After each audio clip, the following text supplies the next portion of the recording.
Good morning. How are y'all? Yeah, y'all are more awake. The first service, I was asleep as well, so I get it. I just want to say this morning that I love this time of year. And for me, I am the person I'm not bah humbug for Christmas because I love Christmas, but I like having stuff, right? I like having Halloween and Thanksgiving and Christmas. And I think the reason for me Thanksgiving was big, and I can admit it now, is because I love sweets. And so I always look forward to when my grandparents would put out the card table. And as soon as the card table showed up, you knew there was going to be stuff on that, right? There was going to be pies and brownies and pecans and peanut brittle and, oh my goodness. So I had to limit myself, but it's just a fun memory, and that's what I think about, right? I just think about that, and then it reminds me of just the time that I get to spend with my grandparents because they're no longer around. And so that's why I think for me it's special. I like having those seasons, and I like having that time, right? So with that, I hope that you guys have a great Thanksgiving this week and that you remember those things. Let's worship together.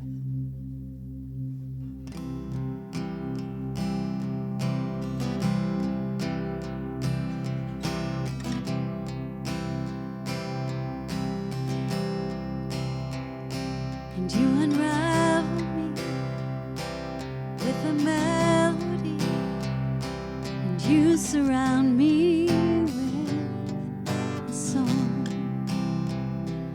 of deliverance from my enemies till all my fears are gone. And I'm no longer a slave to fear. Oh, I am a child of God. And I'm no longer a slave to fear. Oh, I am a child of God.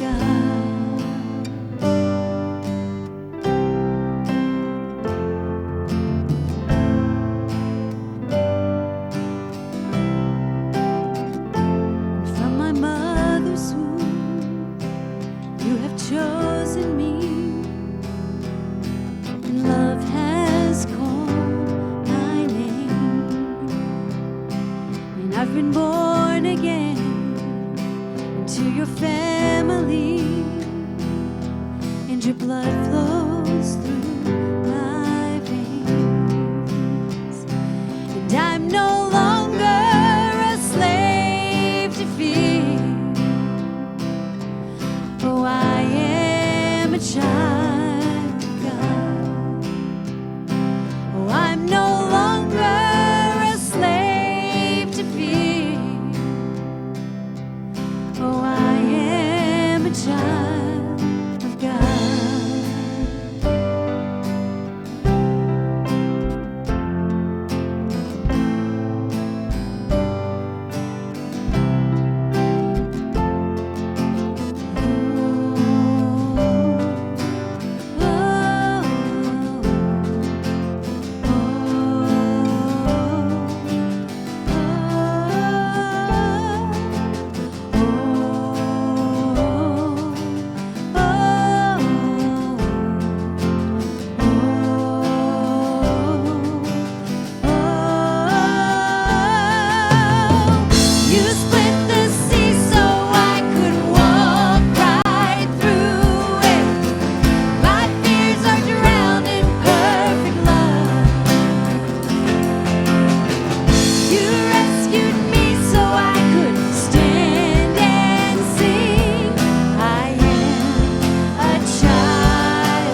and I'm no longer a slave to fear, for I am a child of God. Good morning, River City. How are y'all? Y'all can take a seat for a couple of minutes. Good Sunday morning to all of y'all. My name is Ricky, and I am the producer, director person here at the church. Welcome to River City. If this is your first time here, thank you for coming and worshiping with us. As you walked in, you should have received a bulletin, and in that bulletin, you would see one of these lovely connection cards. If I can just ask you a favor, if you could fill that out and drop it off in any of the offering bins or to the connection desk out in the foyer, we'd appreciate it. We have a gift for you just for coming and worshiping with us today. Now, I'm just going to talk to you about a couple of fun things that are happening at the church. The first thing is the biggest Christmas party this side of the North Pole, our Jingle Jam. It's going to be fun, exciting. There's going to be a bunch of production stuff. There'll be some familiar faces on stage. So invite your friends, grab your neighbors, put them in the car, and bring them onto the church on the 13th. We're going to party like it's 1999. Is that right? Yeah, I don't know. The next thing I want to talk to you about is our Christmas Eve services. We're having 4 services this year. It's going to be at 12, at 2, at 4, and at 6. So there is plenty of services for you to come and join us. So invite your friends again and just bring them to the church. The next thing is something fun that people have been asking for, and we've made it happen finally. Podcasts available on all platforms now. So all our sermons will be on podcasts available, so you can listen to it in the car. You can play it on your computer at work. Wherever you want to feel the presence of Jesus, you can just pop up that podcast and listen to Jason preach about numerous things. So the last sermon series is up there now, and then from this point forward, anything moving forward will be there. Sorry, I ran up here. I'm going to take a breath now. The next thing is pretty exciting, so we're going to watch a quick video.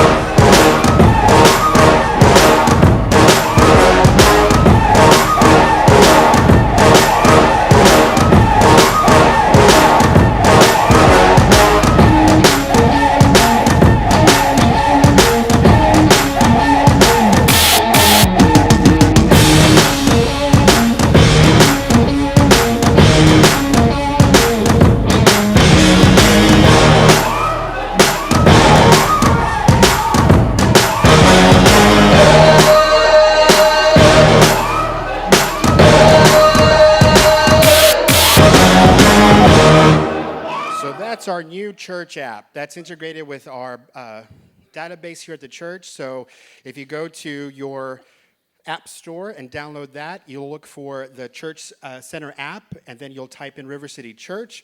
It'll pull us up. You hit download, and it's going to ask you for your phone number to send you a text just to say it is actually you. That only happens once, and once you're there, you're done. And I don't know, parents, if you noticed, you could actually check in your kids at home. So while little Johnny is trying to find his shoes, mom and dad can already register him, and you just go down to the children's ministry, scan your phone, and bloop, there comes your tag. So that's a cool thing. That's going to be up and running next week, but you can look for groups. You can look for different events at the church, and you can even tithe online. It's all secure, and again, it's all attached to stuff that we already have. So if you already have a log in with us, that'll just all tie in. So it's pretty cool. We're excited for that. So go download the app, and now let's continue in worship. All right, you guys can, yeah, that's pretty awesome. Why don't you guys stand with us? We're going to continue in worship, like he said. And this morning I was just reminded how, not to be just an observer, but to participate. And God wants us to participate when we come this morning. And even with giving, when you give, there's an action. And so whether you need to give him your fear, your anxiety, your doubt, your unbelief, or if you're giving him love and faith and grace, worship this morning, we're going to just participate this morning. Don't just be an observer.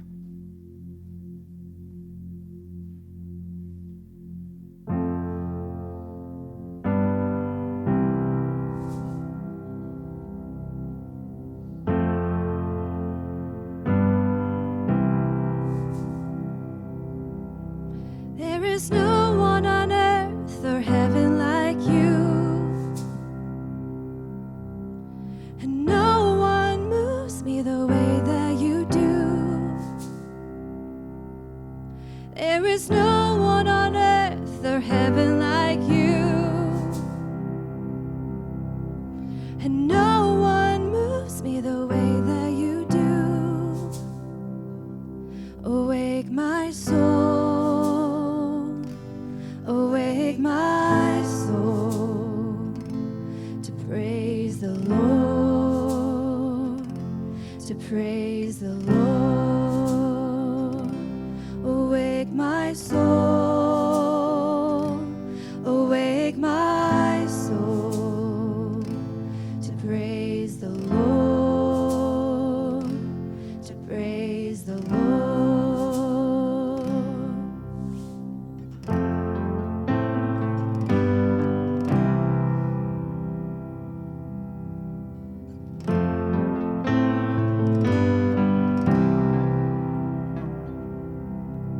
You're the beautiful man, my only one.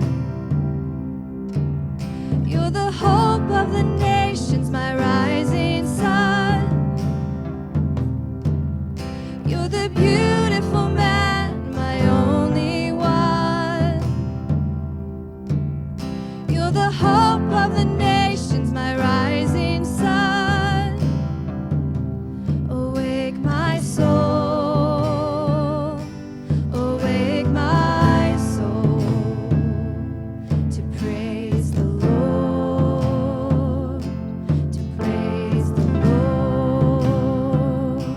Awake my soul, awake my soul, to praise the Lord, to praise the Lord.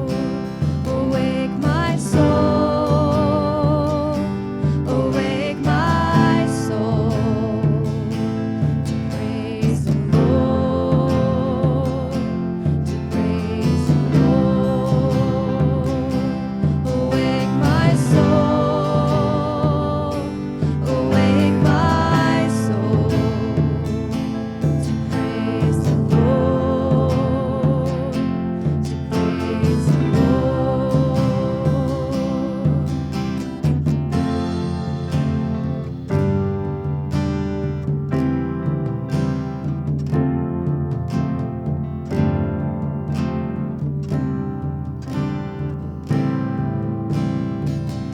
Lift him higher, lift him higher, lift him higher, lift him up, lift him up, lift him higher, lift him higher, lift him higher, lift him up, lift him up.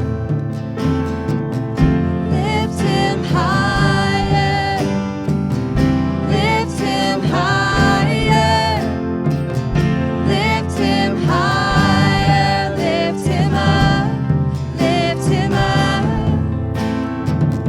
lift him higher, lift him higher, lift him higher, lift him up, lift him up.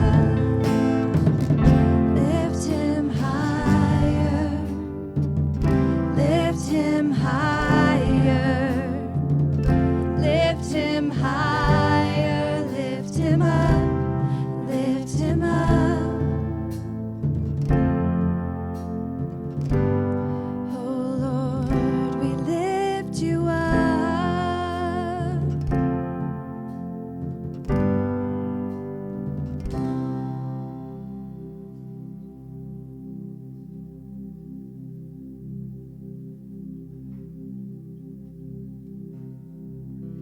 And I could sing of your love forever.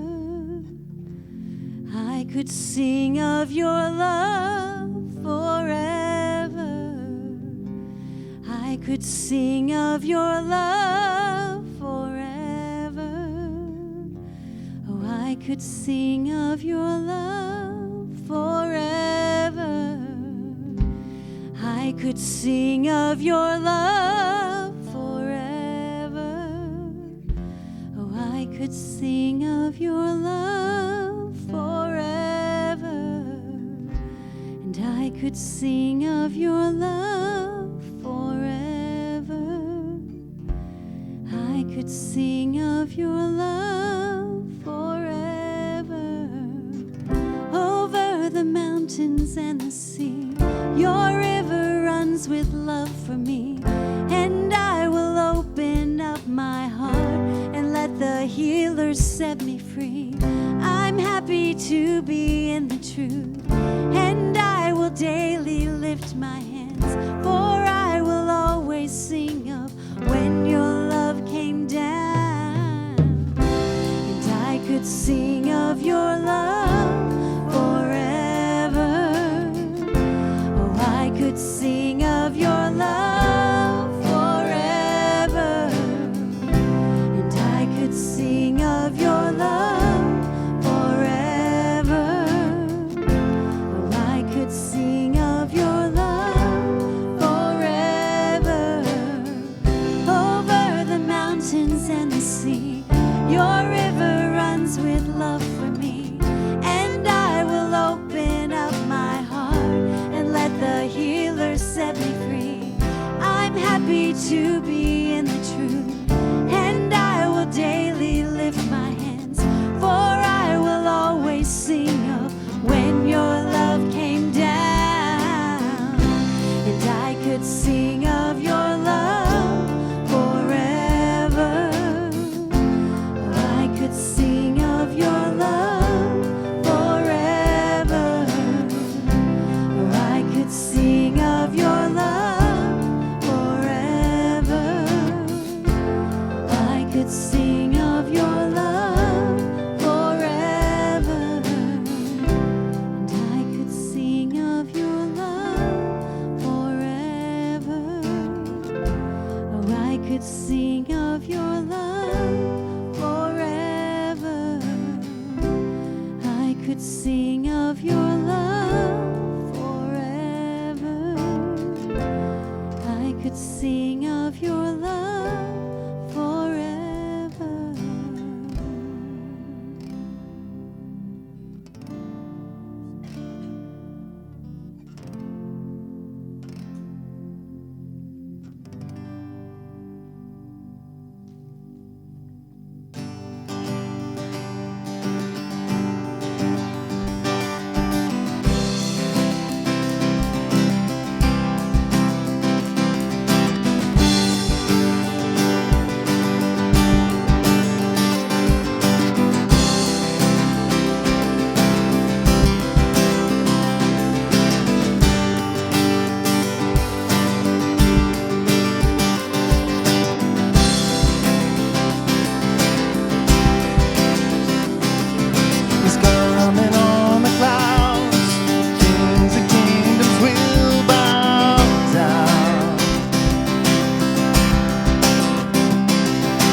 sing this together. Oh, who can stop the Lord Almighty? Oh, who can stop the Lord Almighty? Oh, who can stop the Lord Almighty? Oh, who can stop the Lord Almighty? Oh, who can stop the Lord Almighty? Oh, who can stop the Lord? Our God is the Lion of Judah. He's roaring with power and fighting a battle, and every knee will bow before you. Our God is the Lamb that was slain for the sin of the world. His blood breaks the chains, and every knee will bow before the Lion and the Lamb. Oh, every knee will bow before the Lion and the Lamb. Oh, every knee will bow before the Lion and the Lamb. Oh, every knee will bow before Him.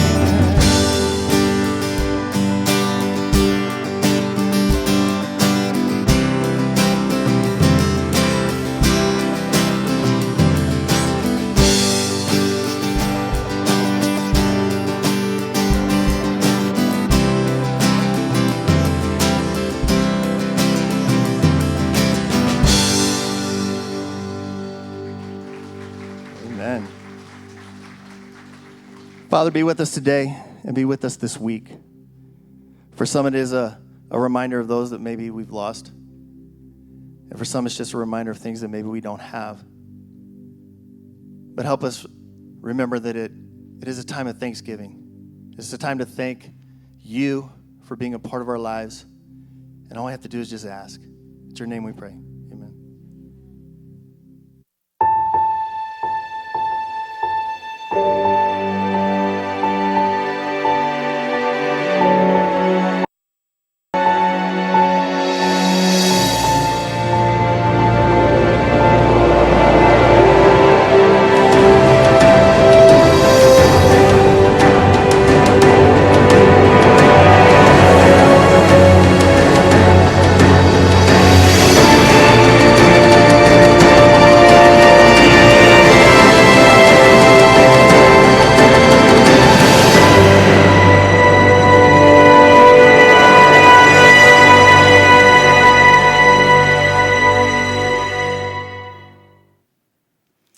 Well, good morning, River City, New Braunfels. How are y'all doing this morning? Good. I got an awesome at 8:30. I'm just saying. Anyone in the crowd awesome today? Yeah. Oh, fantastic. All right. Well, for those of you who I have not met or who may be new, I am not Jason Powers. So if you notice that, you're all the way awake. My name is Rebecca Greebon, and I am the Director of Women's Ministry here at River City Church. And every once in a while, I get the privilege of standing up and sharing with the entire church family. So I thank you this morning for allowing me to do that as we're going into the Thanksgiving holiday and a week of maybe a little more crazy than normal. And so this morning what I want to do is I want us to go through a story that's pretty popular. It's in 2 places in the Bible, and you've probably heard it or read some version of it somewhere, and we're going to walk through it today and maybe learn something new and do it a little bit differently than it's been done in the past. So if you'll bear with me, we're going to do kind of a long reading at the beginning, and then we're going to break it down. Does that sound okay? You can say yes. You can talk out loud. This is, yeah. All right. This is interactive. Here we go. Fantastic. If we walk into Matthew 25, we're going to start in verse 14. And we're going to start a parable of the talents. Again, it will be like a man going on a journey who called his servants and entrusted his property to them. To one he gave 5 talents of money, to another 2 talents, and to another 1 talent, each according to his ability. Then he went on his journey. The man who had received 5 talents went at once and put his money to work and gained 5 more. So also the one with 2 talents gained 2 more. But the man who had received the 1 talent went off, dug a hole in the ground, and hid his master's money. After a long time, the master of those servants returned and settled accounts with them. The man who had received the 5 talents brought the other 5. Master, he said, you entrusted me with 5 talents. See, I have gained 5 more. His master replied, "Well done, good and faithful servant. You have been faithful with a few things. I will put you in charge of many things. Come and share your master's happiness." The man with the 2 talents also came. "Master," he said, "you entrusted me with 2 talents. See, I have gained 2 more." His master replied, "Well done, good and faithful servant. You have been faithful with a few things. I will put you in charge of many things. Come and share your master's happiness." Then the man who had received 1 talent came.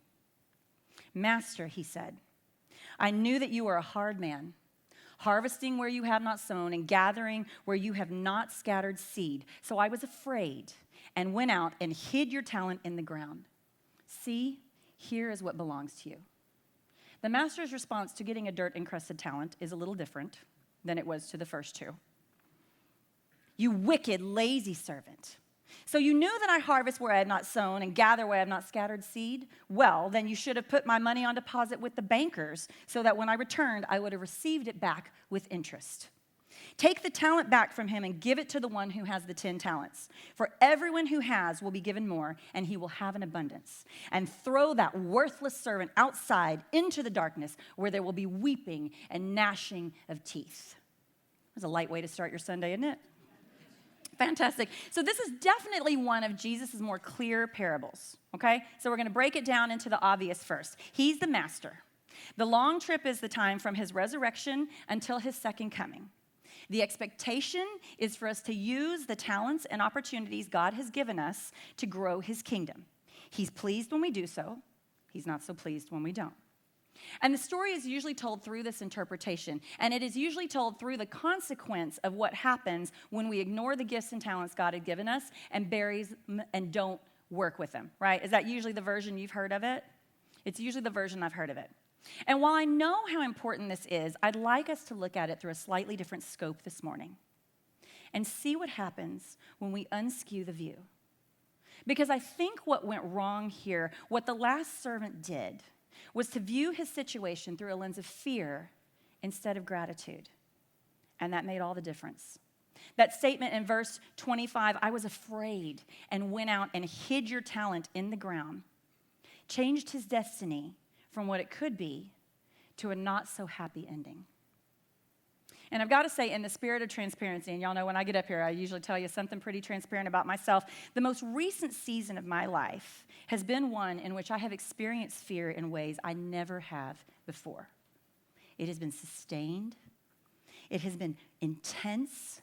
It has been brutal and almost all-consuming at times. And this has not been an easy season for me because I am not by nature a fearful or anxious person.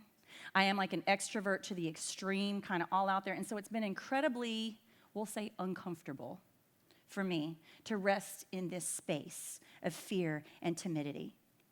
It's not been my favorite. So this line in verse 25, this admission of fear from the third servant, got my attention and struck a chord in me that hadn't necessarily been struck in my previous readings of this parable. And so instead of glossing over it or just assuming that the servant was lazy or short-sighted or self-centered, it actually made me stop and sympathize with him. It made me question his choice and the root of his mistake, and then wonder how differently his story could have gone with one simple change. So this morning, let's look at where he went wrong. Let's look at what happened when fear got its hooks in him and took the reins and derailed his path from what it could have been into the sadder story of what it ended up being. I think he made some key mistakes that we're going to look at and we're going to recognize, and they might feel a little familiar to you with what you're walking. Don't worry, we're all going to be in that space together, and we're going to figure out how to flip the view. Because number one, the thing that I think the servant did that was a mistake, the first thing he did was he let his fear isolate him.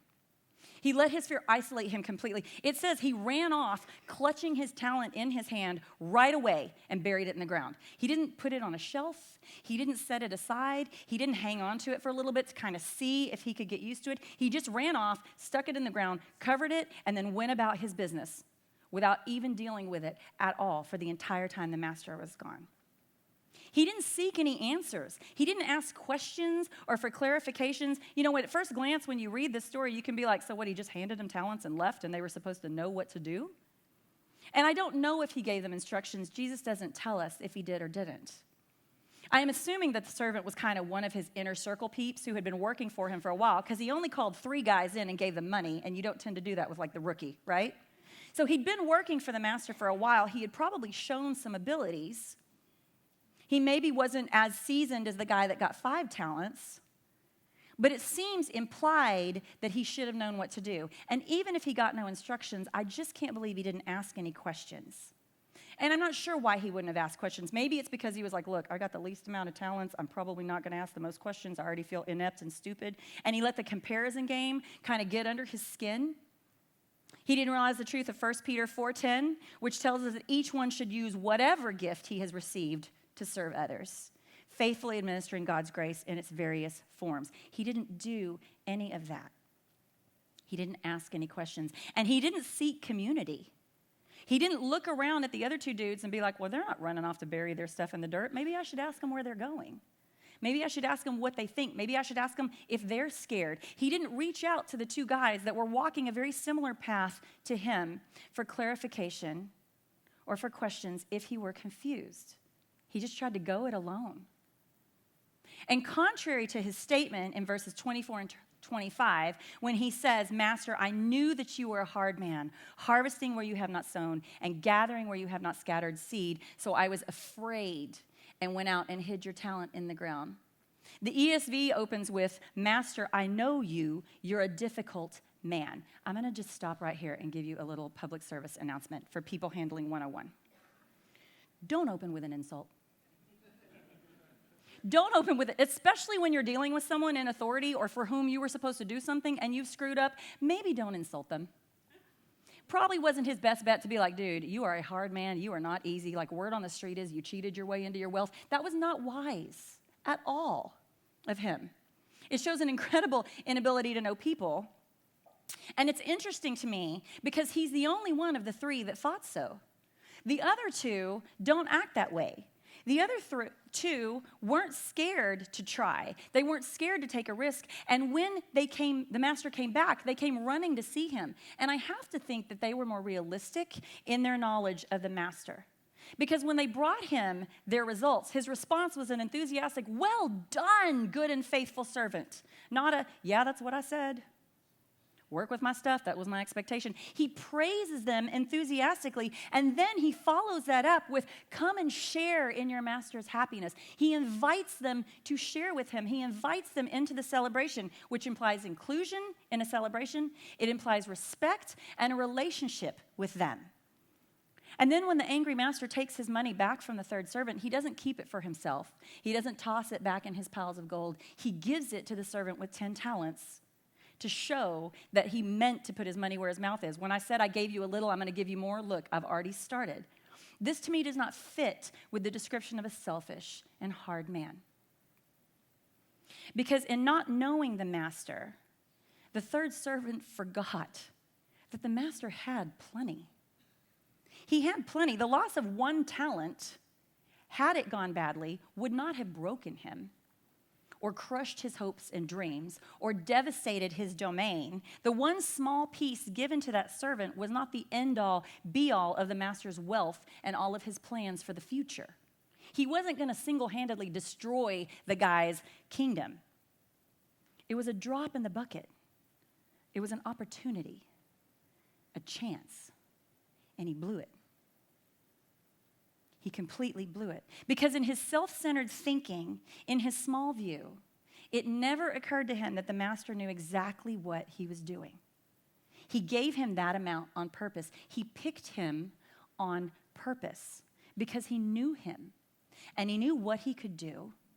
And while he knew he was capable, he didn't want to overwhelm him. And the servant couldn't see any of this because he was looking through a lens of fear, because he was anticipating failing before he even started, and he was anticipating the negative consequences of that failure and the punitive behavior that would follow. You see, when we are afraid of someone or of something, we disproportionately focus on the negative, the frightening, the imagined use or abuse of power they could potentially hold over us. And once that fear takes hold, we almost can't feel anything else. We can't feel respect. We can't feel love. We can't feel trust. It is incredibly difficult to love that which you fear. isn't it? It's incredibly difficult to love that which you fear because intimidation drowns out any whispers of comfort and hardens our soft edges. That is not how this is supposed to work, and it is certainly not how God intends for us to love. If you look at 1 John 4, chapter 18, God refutes this when he says, there is no fear in love, but perfect love drives out fear, because fear has to do with punishment. The one who fears is not made perfect in love. And let me tell you something. This is something the enemy wants us focused on, because there are many places in the Bible where we are told that God is love. So if you cannot feel love, if you cannot hear love because you are so scared, it's much harder to feel the presence of God, isn't it? It's much harder to understand the presence of God if he is love and you can't feel him through your fear. Lisa Turkis words this beautifully when she says, the enemy wants us paralyzed and compromised by what-ifs, opinions, accusations, and misunderstandings. And we trot down that road really easily, don't we? We start our laundry list of questions. What if I use the talents God gave me? What if I hear to do the call, the something that massively fails? And I wasted him. There's none left. There's no more. He's not going to give me another chance. What if people laugh at me? What if I get embarrassed? What if someone I trust betrays me? What if I hear the call to follow a leader or a mentor or somebody who's going down a path I think is right, and then they fall apart or they fail or they make a mistake and it hurts me and I get lost with them? What if I'm the one who's supposed to be leading or charging the way, and I make the mistake that hurts myself or somebody else? What if the wheels just fall off the whole thing? If everything turns upside down and is just wrecked? What if God actually does give me more than I can handle? What if it's just too hard? What if I'm not good enough? These are the questions that plague us when we start to get in this place of fear.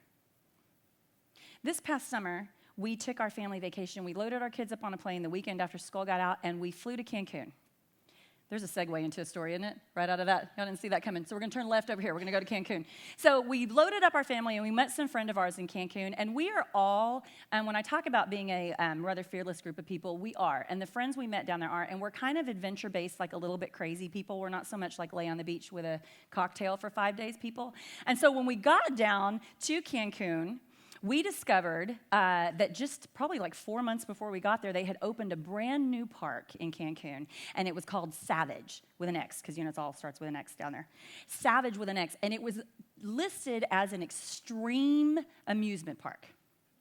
And everywhere you went, they were like, this is so extreme, this is so extreme. And we were like, cool, that sounds fun. We're going to do it. Let's go. Let's hop on the bus and head to the extreme park. So we get on the bus, and we're going to head to this park. And I will tell you right now, once they started passing out all the waivers we had to sign, I started actually taking the extreme description a little more seriously. At first, and I was like, there's like 9 of these per person, and we're signing a whole lot away. And they're like, it's fine, just sign them, just sign them. So we're signing our kids' lives away, we're signing our lives away, we're going to go. So we show up at the park, and when you came in, you paid your entrance fee, and you got 2 things. You got a bracelet that had like 3 strikes on it, and you got a helmet. And they were like, once you enter the park, you have to wear your helmet at all times, which is another red flag. If you can't take your helmet off the whole time you're in the park. They're like, just don't take it off. Don't take it off. So we're like, okay, great. And there were things that were included with your entrance, like there was a ropes course that at one point was like 70 feet high. I did not climb that, by the way. But there was ropes courses, and there was like water parks and water slides. And then there were the 4 activities that you could pick 3 of the 4 off your bracelet. And the 4 activities, the first one was a zip line. It like zip line throughout the park, and they're like, I don't know if that's going to be wild enough for you guys. When they say a zip line's not wild enough for you, they have overestimated your adrenaline needs. But anyhow, they were like, we don't think that. So the second activity that you could pick, which ended up being the first one we picked, was whitewater rafting. And they had this check us out, man-made river. So at the top, the young man who's got his mouth open screaming, that's our middle son, Drew. He is actually having a good time. And we're from the Braunfels. A man-made river in Mexico is not going to scare us. We were in 3 boats. 2 of our 3 boats capsized at some point along that whitewater. The guy in the back, who is the staff member, would have to crawl over the back and hang off of it because the angles were so extreme, your boat would flip forward if he didn't hang off the back. So this boat did flip later. But they had a blast. Nobody drowned. We're all okay. So this was the first activity we could do. It was a whitewater rafting. The second activity that we chose that you could do was these ATVs in a course. So this is our oldest son, Luke, who was having a lot of fun, and our husband, Greg, who I think is praying right now because Luke is driving. At one point, there's another picture of them like coming up over a hill, and Greg's like, I think my kidneys just got out and ran to the end by themselves. And they didn't stay in the car. Luke was so crazy. The staff, like the third time, they were like, if we tell you to slow down again, you're done.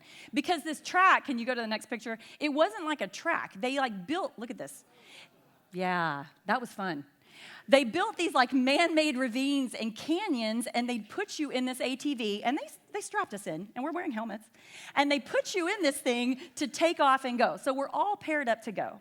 And our youngest daughter, Emery, who just turned 10, was still 9 at the time, being the littlest, they paired her with me because I, out of the group, believe it or not, am the most conservative and probably the safest driver and was going to go the least fast. And so they were like, it's probably our best bet to put Emery in the car with you, not let the teenagers drive her, because technically we weren't supposed to let the teenagers drive at all. So there's nothing like going to a place where you waver your life away and then not following the rules. So we put Emery in the car with me, and there was a safety video you had to watch ahead of time. And it was a very specific video on what to do and how to ride in the cars. And it was like, you have to have your straps on. You have to double check your helmet. Don't leave until the staff tells you. There's 3 or 4 gears. Keep your car in the lowest gear, maybe in second gear if you get stuck on a hill. Do not go above second gear. Which I was like, why do we have gears above second if you can't go in them? But don't be in third or higher. If something happens to your vehicle and you get stuck or you need assistance, cross your arms above your head like this and stay until a staff member notices, and they will come out and help you. And these are like canyon ravines. I don't know how they thought they were going to see us, but they were like, if you put your hands in a cross, we'll come get you. And so Emery is like rapt watching this. And the teenagers are like, la, la, la, we don't need to watch this. You know, they're running around. So I'm like, this is not going to go well for somebody. So Emery and I get into our car. We're kind of second to the last one's loaded in. And again, once you get in, you can't see each other. And so we're getting ready to go. And I look down, and my gear shift is stuck in third. And I was like, so your video says don't go above second, but I feel like I should tell you that my gear is in third. And they're like, you're fine. And I was like, no, but your video said like 4 times, I'm kind of a rule follower, that, and Emery's like, Mommy, this is so embarrassing. Like the 9-year-old's already embarrassed. She's already mad to be put in the car with me because she's like, you're going to drive the slowest, and I'm going to have the most boring ride out of everybody because they didn't let me go with the fun people. And I'm like, well, I'm sorry. You're the smallest, and you have to live the longest, so you have to ride with Mommy. So we get in the car, and they're like, you're fine. Leave it in third gear. And Emery's like, would you please at least drive a little fast? And I'm like, fine. I will drive a little fast. You say I'm fine. The video said I'm not fine. My 9-year-old's heckling me. Let's go. So they tell us we can go, and I hit the gas, and we shoot out of the chute. And we hit the first bump. And I'm going to give y'all another public service announcement. When you are in a wheeled vehicle, once you catch air, you can't steer. I did not know this until then because there's nothing for the wheels to touch. So if you're flying, you can't steer. You just keep flying in the direction that you were facing when you hit whatever launched you into the air. You're welcome for that little bit. So we launch up into the air at the beginning of the thing, and our ravine had like an extra, like probably 2-3 times as tall as what you're seeing them on one side, and then the other one down here, and then the track going. And we were facing it when we flew. So we go flying up there, and so unfortunately, when Emery and I we hit at the asymmetrical angle on those 2. And I couldn't get my brake to work, so we hit it at full speed, because I was in the air. We hit it at full speed, and we sat there, and we're teetering on this, and it's one of those moments where you're like, in the U.S., there would be like a cable or a magnet or something to like yank your car down. Not so in Mexico. Not so much. And so we sure did flip that ATV right off the end of that ravine. Yes, ma'am, and yes, sir. We sure did flip that ATV. And as we were flipping, it's one of those moments that it was in slow motion at first and then not so slow. And the problem is the secondary rocks are under us, so they're coming up through the open side of the car with us. So I'm like holding my body up, trying not to get smushed. And we land, and we are basically completely upside down. So Emery is now hanging off her harness, screaming her ever-loving head off. Like, sounds came out of that kid that I did not know she could make. And I am on these rocks trying to push off of them, and I can't reach her and I can't touch her, and she's just losing her mind. She's screaming her head off. And so I'm like, Emery, honey, baby, come on, look at mommy, because I can't touch her and I can't see her. And she finally takes a breath to where she can hear my voice, and I'm like, babe, Bug, we call her Bug. I said, I need you to help me. Do you remember what do we do? What do we do if something goes wrong? What do we do if the car breaks down or you flip it? What is it that they said to do on the video? And so she takes her little hands upside down. She's trembling. She gets them up here like this, and she's crossing her hands, and she starts going, help, help, over and over again. And after what felt like 20 minutes, but I'm sure was 2, the staff starts running. They come around the corner, and you know they're like, you've got to be kidding us. Upside down car. And they came, and they pulled us out of the vehicle, and we, with very little injury and very little scrapes and abrasions and burns on my part, and none, thank God, on Emery's, we were able to get out of the car and get going for the rest of our day. But it's an interesting analogy. Besides making all of you go home, and as part of your Thanksgiving gratitude list, thank God that you're never going to vacation with the Greebons.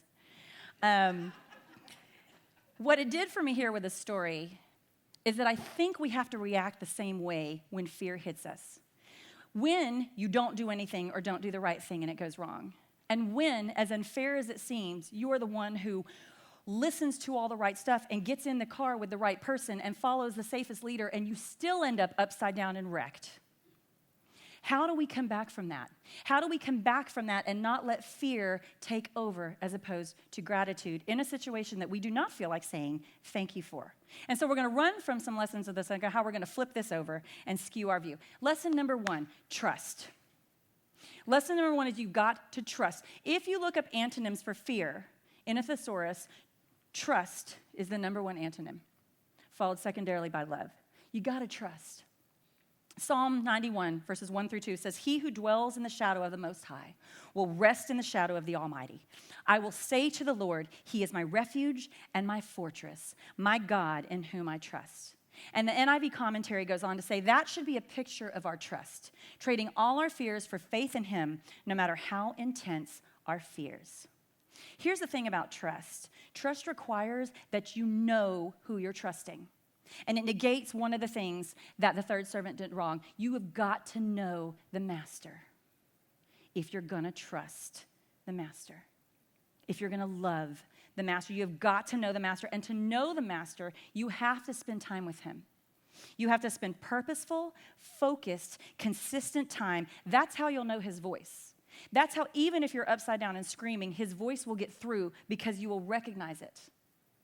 And you will understand that he is speaking to you, because trust and love go hand in hand.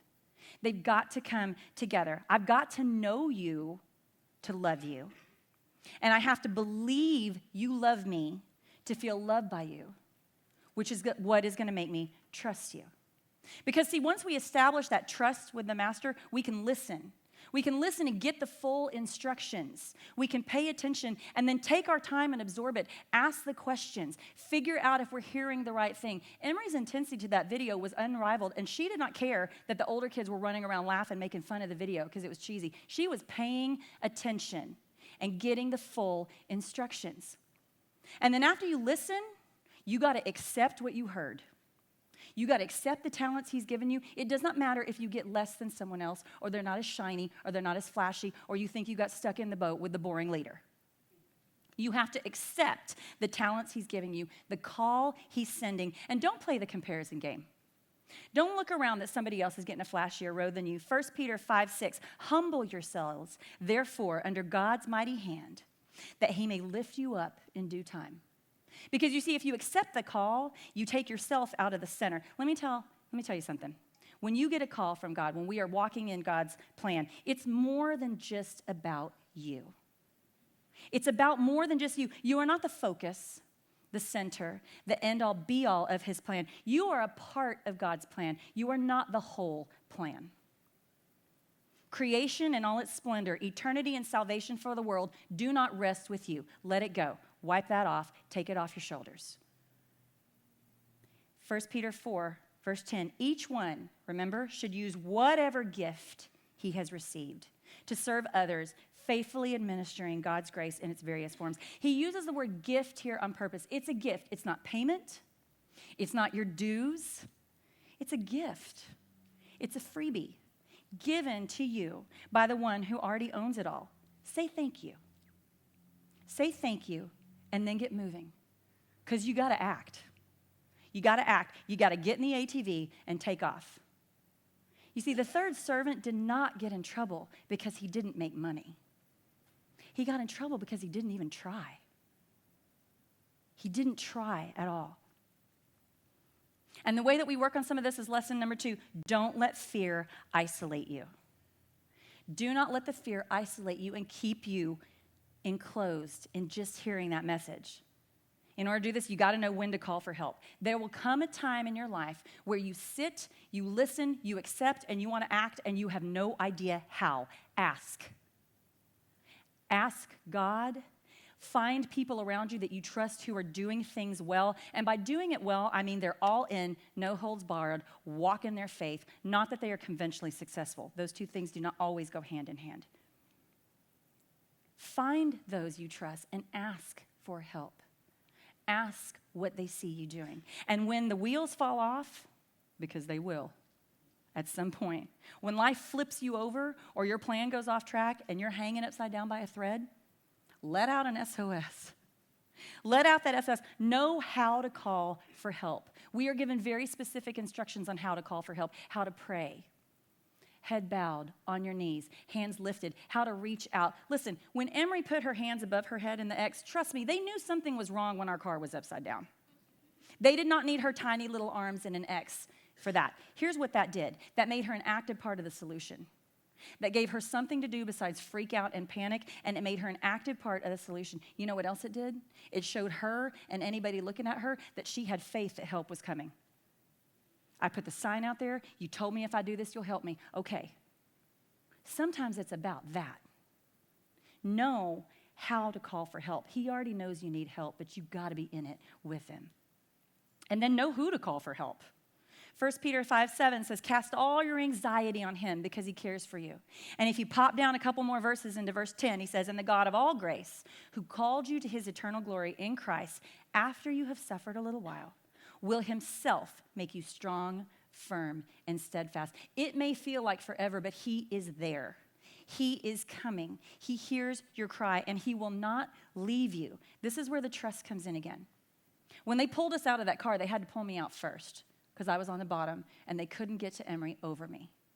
And if you did not think she did not flip out again once I came out of that car and she could not see me, so again, it was, hey, I'm here. Kiddo, I'm here. I'm not leaving. I'm not going anywhere. I'm standing right here. I'm fine. I'm here. Listen up. I won't leave you. Trust him. He does not leave us. And sometimes when it's a little too scary and we can't hear that very well, third lesson comes in and says that is seek community. Seek community. God is in the business of multiplication. We cannot do this without including others. Every call to serve God, to do his kingdom work, will involve serving others in some capacity. There's your compass. If you wonder if you're hearing the call right, if it comes from God, it will involve serving others and involving others. And if it measures up against that test every time, then that is exactly, you are hearing the right voice. Remember, we're supposed to use the gifts we receive, the talents he gives us, to serve others faithfully. God says so a lot. He repeats this in the Bible, and he even sent Jesus here to show us it can be done, how it is done on earth as it is in heaven. Because we are all in it together. 1 Peter 4:12 says, dear friends, do not be surprised at the painful trial you are suffering, as though something strange were happening to you. Paul says it a little more concisely in 1 Corinthians 10:13. No temptation has overtaken you except what is common to mankind. Everybody's got something. They're all flipping something. They're all facing something, and it may look different than yours. Or even in the same situation as you, their seat may be different, their injuries, their experience may be different. But it is common to mankind. You are not alone or singled out. Emery and I flipped in that ATV together. We shared every bit of that experience, even though it was from slightly different views. We shared every bit of that. And let me tell you something. When our people found out that we had flipped, we had been hurt, when they got to the end of their ride, they came running with hugs and with concern and with comfort and making sure that we were okay and surrounded. And then with quite a bit of Good-natured teasing the rest of the trip on my part. Didn't hear the end of that at all. They still don't let me drive if we're all in the car together. The third servant would have been so much better off if he'd sought the other two. Had he asked for their help or advice at any point in the process, they could have encouraged him to try. They could have encouraged him to find a better way. They could have reminded him of all the good things and the grace and the mercy and the generosity the master had shown. They could have said, hey, fear's not your go-to. Remember, he likes it when we risk things. They could have at the very least been like, dude, do not open with the insult. Don't call him hard. He hates that. It would have gone so much better for him. Let me tell you something. The ones in the arena with us are our staunchest allies. Don't forget that. Don't forget that, because that's how we walk into lesson number 4, which is find the joy. You're like, seriously? Find the joy? Yeah, find the joy. You go, well, what if it's hard? Oh, it will be. I guarantee you. In the fabulous words of Tom Hanks in the beautiful movie A League of Their Own, he tells them it's supposed to be hard. The hard is what makes it great. James says it a little bit differently. In chapter 1, verses 2 through 4, he says, consider it pure joy, my brothers, whenever you face trials of many kinds, because you know the testing of your faith develops perseverance. Perseverance must finish its work so that you may be mature and complete, not lacking in anything. I've never liked that verse. I don't consider it pure joy when I face trials of many kinds. Actually, they're not my favorite, as we've already said. And yet, when I don't confuse temporary happiness with true joy, joy as the deep in the gut peace of knowing without a doubt that God's got this. He knows exactly what's going on and what's about to happen. He has equipped me with exactly everything I need to handle it. Maybe not everything I want, but definitely everything I need. And he knows the outcome. He's got it all in his hands. And he is 100% for me. He is 100% for you. The trials are there to prove this to our fragile little hearts, to a desperate, broken world, to anybody out there who needs to hear it or see it and needs a sign that shows them the light. They are here to prove that to us. We don't have to like it. We don't have to celebrate it, at least not in a conventional way. We have to walk through it. We can choose to do so with confidence and strength and peace, or we can do it with bitterness and fear and doubt. The circumstances may be beyond our control, but how we approach them is absolutely not. It's a choice, plain and simple, to look up, head held high, or to be down in a posture of defeat. But let me tell you something. You will walk through it or drag yourself through it on your face. But if it is the path that has been presented, that process is going to happen.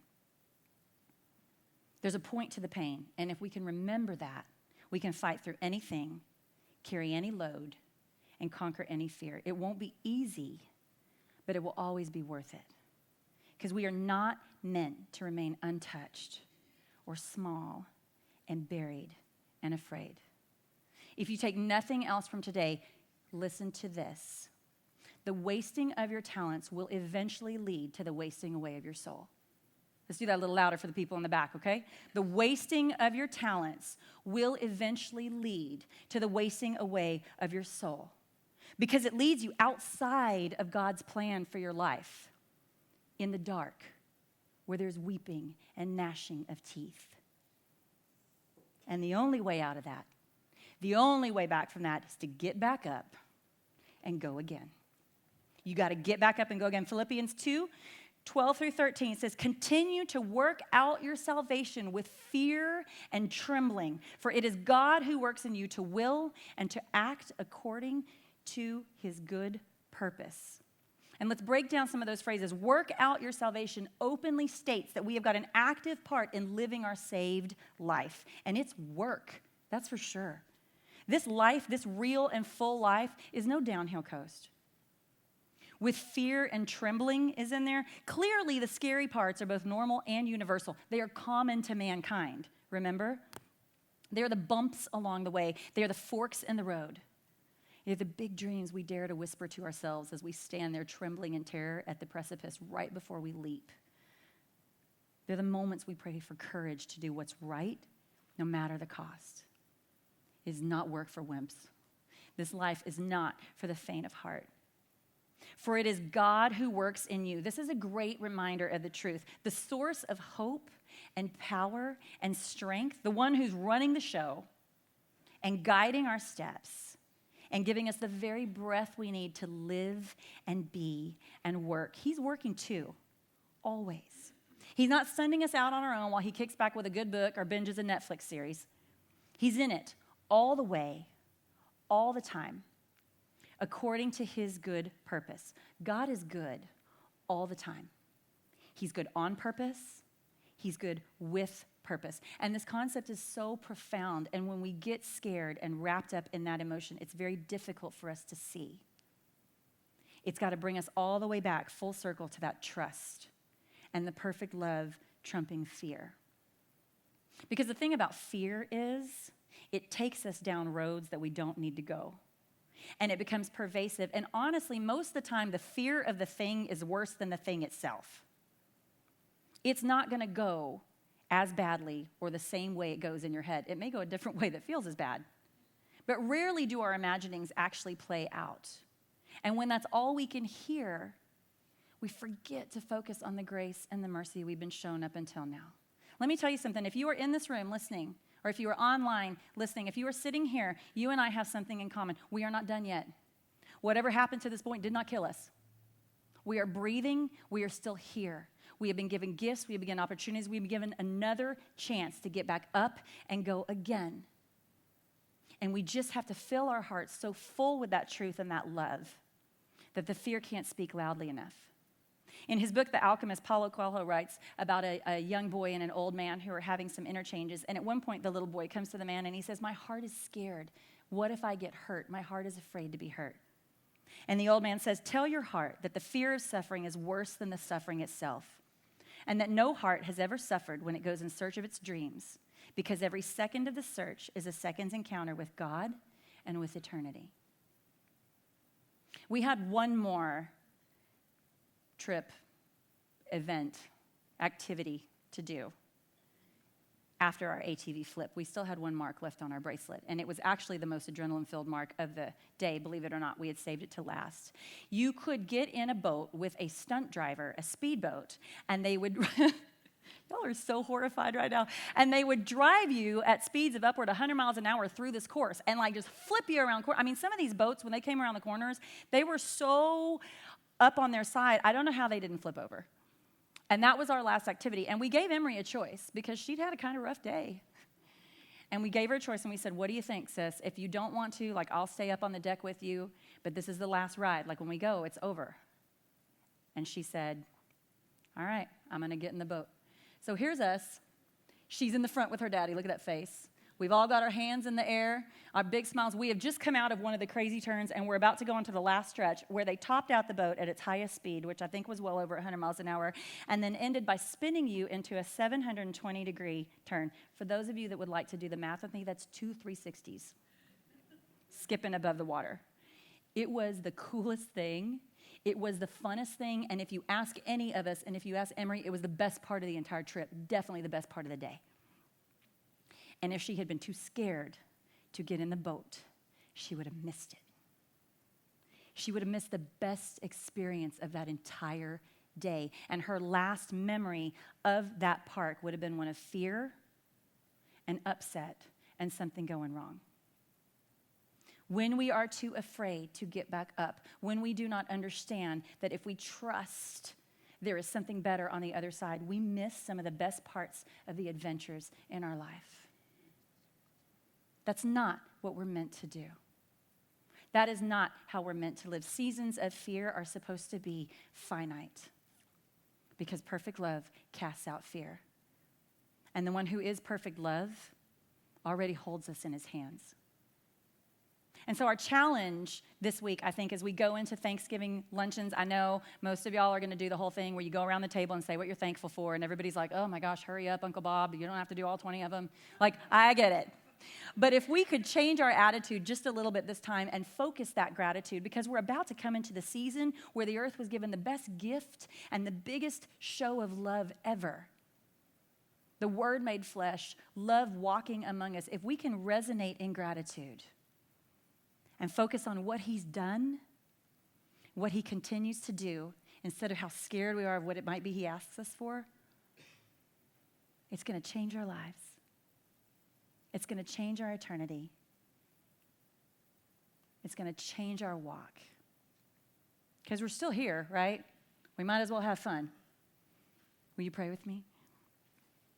Father God, we come to you this morning, a room full of your children in your house, and we are so incredibly grateful. We are grateful, God, to be yours. We are grateful to be blessed. And Father, my prayer today for all of us in this room, for anyone who is listening, is that we can take that gratitude and hold on to it as our primary focus. That we can view all of our circumstances, all of our roads, all of our bumps through a lens of gratitude and minimize the fear and the dread. That we can remember that you are good all of the time, that you are good with purpose and you are good on purpose, and you are showing us that we can walk this way on earth as it is in heaven. That your will for us is bigger and brighter than anything we could possibly imagine. God, thank you for the moments that you've shown us mercy. Thank you for the moments that you show us love. Thank you for the moments that we're not quite ready to thank you for yet. Thank you for giving us chance after chance to get back up and get back in the game. We love you, Father. We ask for your continued blessings on us and our families, on this holiday season, and on every heart that beats for you. It's in your glorious name that all of your children say, amen. Y'all have a happy Thanksgiving. Thank you so much for being here.